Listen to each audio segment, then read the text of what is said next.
नागपूरमध्ये 300 वर्ष प्राचीन भोसलेकालीन विहिरीचा वारसा धोक्यात आलेला आहे। सोनगाव अमराई मार्गालगतची विहीर अस्वच्छतेमुळे दुर्लक्षित आहे। कचरा, प्लास्टिक, शेवाळामुळे ऐतिहासिक विहिरींचा वारसा नष्ट होण्याच्या मार्गावर आहे। नागरिकांकडून विहिरीच्या पुनरुज्जीवनाची मागणी देखील केली जाते।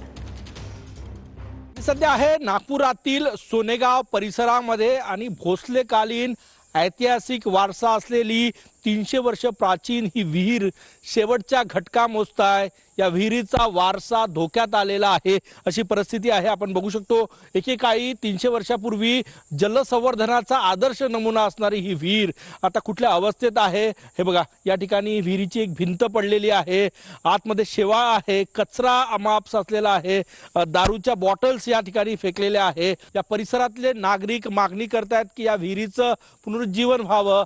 चांगला एक पिकनिक स्पॉट आहे, परंतु या विहिरीचा ऐतिहासिक वारसा धोक्यात आल्यामुळे लोक जे आहेत ते आता मागणी करतात की विहिरीचं पुनरुज्जीवन व्हावं। कॅमेरामॅन साईसह गजानन उमाटे, TV9 मराठी, नागपूर।